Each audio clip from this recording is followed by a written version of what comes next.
Shōgun. I watched the most recent trailer for this. As we all did. Mm-hmm. And it's got me even more excited. I went back and looked. I've been looking up some of the story overall, and the reason we're highlighting this is because this is another adaptation of a novel. Yes. And it's like a 6-part novel, or the novel has 6 different parts in it. I believe according to where they are geographically as they move along, and it follows it. It follows the like the rise of a I guess a daimyo. I don't know exactly what a daimyo is, but I assume it's like a noble named Toranaga. He rises up through the ranks and becomes the shogunate. He becomes the shogun, and a shogun is essentially like the highest general of the armies in Japan, and many believe to be more powerful than the emperor as far as like just his actual, because he has military power, control and respect, control of the entire military. And actually, if I move the Predator here, oh, there he goes. I have. You got the book. Shōgun. Yeah, I actually have the Shōgun book. I saw it at a thrift store a while ago. And so you've read the book? No, I have not. Oh, it's a thickie. That's disappointing. Yeah, it is. I also have we have the audio book, so I don't know which I want to do, if I want to read it or audio book it. How long? Based on your current lifestyle, you probably will audiobook. Probably. Is it like 30, 40 hour audiobook? Probably. Oh, for you, that's nothing. Yeah. Piece of cake. But yeah, so it's about his rise to become shogun, and it's sort of through the eyes of the this European. And he's played by what is his name? I had the IMDb up a second ago. Yeah. Yoshi. His name is Yoshi. I'm pulling it up. I got you. Like Tanasada or something. That's. I know his first name is Yoshi. Why is he not at the top of the list? He is at the top of the list. Not on IMDb. I'm almost positive. Oh wait, yeah. It's just a younger picture of him. Hold on, this is so freaking stupid. Why am I helping you? Or out yeah, with he's these playing. names? Yeah, he's playing Yoshi Toranaga, and his the actor's name is Hiroyuki Sanada. Man, yeah, freaking! I would not be able to help you. I don't know why I'm like, I got you. And then I see his name, I'm like, I don't got you, bro. I don't got you. Very, very famous actor. Has been in a lot of stuff. Really cool to see him kind of playing this sort of main character of this book. It's kind of odd. He doesn't usually play these kind of characters. Usually he plays in more like, white films than, He's played in a lot of American films. He played in a lot of Japanese films, though. Yeah. But his rise to Shogun is through the eyes of John Blackthorne. Who's a European. Yeah, he's a European. He's I think shipwrecked. Yep. His crew is shipwrecked, and he makes himself useful as a helmsman for the Japanese. Is this a movie or a show? Show. It's a TV show. It was a mini series back in I want to say the 80s as well, which I watched a significant portion of that. I was young, so I wasn't able to follow it super well. Yeah, it was a movie. But he's they call him Pilot. Anjin, or Pilot, because they can't pronounce his name. And it's him following Toranaga through this rise of politics, through these epic, large scale Japanese battles, ship battles, land wars. Sweet. And also with another lady, Lady Marika. I think she's either like a secretary or a concubine or both. I just know that she's a servant of Toranaga, and she's got sort of sketchy family history. Right. And I'm she getting helps him like learn Japanese and get into like the culture of the Japanese. And eventually I think he meets up with his old crew and is kind of flabbergasted at how, kind of barbaric they are. Europeans are. Yeah, this is I'm gonna be honest, I'm getting some serious. Now, do you think The Last Samurai was based around Shogun a little bit? It could have been. It has a lot of similar themes. A ton of similar themes. Yeah, the observation of Japanese politics through the eyes of an outsider. Yeah. Learning their ways. And also the woman character, the relationship with Tom Cruise's Nathan's character in The Last Samurai.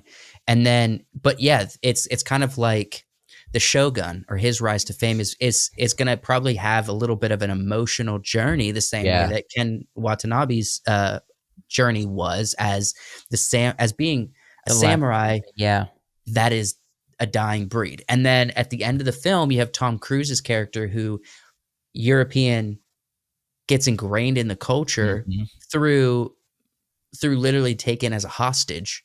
And then at the end has mutual respect and can see the problems with his own culture. And it's very similar vibes here. The other big story point in this is the contentions between the Jesuit priests who are already there and the Protestants. So Blackthorn is a Protestant, and Toranaga kind of notices that there's dissension in the ranks amongst the Europeans and the Christians. Right. So there's a big sort of political, religious aspect to this. Cool. It's from the trailer. This looks like it's going to be awesome. Yeah. I love historic, epic, large scale battle type stuff on like the level of, Game of Thrones. Yeah. Also extremely artistic, even with like, so the violence I've noticed just from the trailer, the violence is very brutal. It's going to be extremely brutally violent film, or series, but it's also done in an artistic way, which I enjoy. If you're going to show violence, like let's make it cinematic. Let's see some images that are beautiful and horrible at the same time. I think everything looked really, really good from this trailer. Like very big, cinematic. I had problems with the first trailer. The second trailer is alleviating some of those problems because I feel like the second trailer actually was attempting to give us a story or the placement of some of these characters in the story, where the first trailer just felt like a montage of cool looking shots. Well, knowing kind of what this is, it's the rise to shogunate through the eyes of Blackthorn, right? Knowing that that's the story, does that sort of help you? If you're going into this kind of 100% feel like the direction. Yeah, it helps me in some capacity to understand like the vibe is similar to The Last Samurai. It's very different at the same time, but it's a similar character to character dynamic. You know what I mean? And so that definitely helps because the second trailer gave us some story about kind of maybe who's the villain, kind of who maybe is the lead, kind of where characters are placed in the dynamics, but still there's not a whole lot of story given there. And I think in some way the marketing's relying on people to just be aware of what this story is. I think a lot of the marketing is relying on people to just be super interested in large scale Japanese politics and warfare. Oh yeah. That I would. They're definitely pushing that. They're definitely pushing that, and I think especially for a show that's going to be probably more Japanese than English, right? It's going to require a lot of reading for me. It's going to require a lot of paying attention. I kind Yeah. of need a framework there. But what do you guys think of this, you like, know? large scale battle historical epic being Sweet. turned into TV shows? It seems like that's been happening a lot recently. It definitely happens a lot more recently. I wish it was a movie. I don't think as many people will watch it if it's a movie, but I think Wait, you mean the opposite? You think No. not as many people are going to watch it because it's not a movie? no, I think more people will watch it because it's a TV show. And Really? like if it gets thrown on a streamer, I think so. I think if it was a movie and someone had to go to the theater and watch it, they're not as many people are going to watch it. It's a big story. Yeah, This is being released on Hulu. by I the wish way. it was. Yeah, so they definitely will get a lot of eyes. And we're also going to have to sit through a lot of commercial breaks. Oh my gosh. So many commercial breaks. Yeah, I think you may be right. Maybe it pops off and has like bare level eyeballs on this show. Mhm.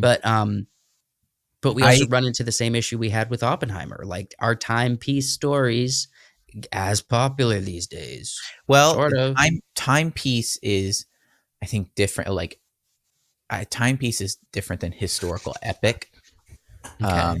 Large scale warfare, politics, and intrigue is different than just a. That's why so many people were interested in Napoleon. Yeah.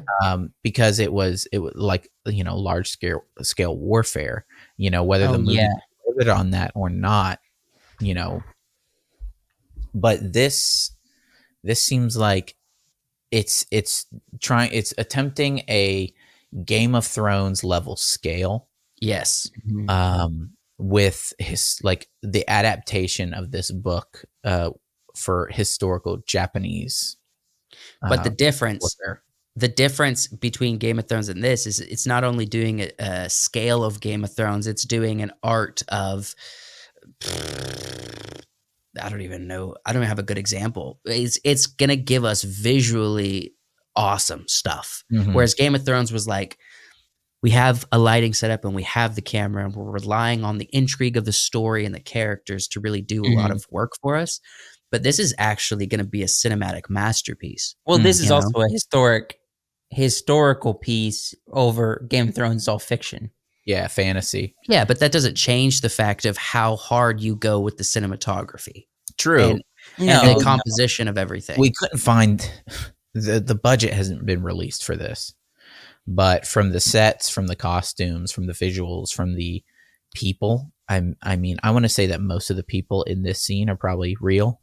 Some at the back might sort of start becoming CG eventually, but there's a lot of people on these sets. The CEO of FX did an interview with the Hollywood Reporter and said this is the biggest budget they've ever had for FX that they've ever done. So we don't have numbers, but it's getting a lot more than the Bear look up and really everything. Quick.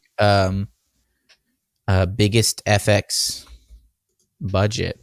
Let's see if anything comes of that. Series budget, maybe. Mm-hmm. Top 15 expensive TV series ever made. No. This is saying FX usually spends about $3.5 million to $4 million per hour on its dramas. Ryan Murphy's American Crime Story franchise is closer to $6 million per hour. So it's a far cry from a Game of Thrones budget still. I'm guessing, right? So per hour can be labeled as per episode, pretty much. Right. So we could say it's possible that this could be running 10 to Game 15. of Thrones. Yeah, Game of Thrones was 10 million an episode. And in the last couple seasons, they did a little bit more than that because they dropped the episode number. So and then contrasted with, something like The Chosen, which is doing about $1 million to $1.5 million an episode. Well, if this is the highest budget for a show, and that other one was $6 million. Maybe we could be flirting with $8 million an episode. We could be, barely fairly close-ish to Game of Thrones. We're probably not going to have as many dragons. Yeah. No. Um, I don't think so. but What they lack in visual effects needs, they make Mhm. up in cinematography art. yeah, but 10 episodes, and I imagine these are going to be some long episodes, Yeah, at least an hour. Really. This is a big show. it is. It's going to be a good watch. It's going to be a worthwhile watch, hopefully. I think so. When is this coming out? March 1st On Hulu. on Hulu I This think. year. Yeah, I think so. I thought It's we were coming talking out. about this early. Like this is next year type. I could be No, wrong no. on that. Don't quote me on that. Well, I'm quoting For you some because reason, that's I why feel like asked. did it say February? Let me just February look it up. 27th. I'm sorry. I thought it was Yeah. closer to March. But February. it's coming up. It's this year. Yeah. It's next month, Oof. dog. Yeah. So everybody be looking. And the live action Last Airbender is going to be dropping the 22nd. Man, we got a lot to watch. We better Dune is catch up on dropping our- in 1st. March. Yeah. March 1st or 2nd. Lots of big stuff dropping. We got a lot of good stuff Yeah. to talk about. It's exciting.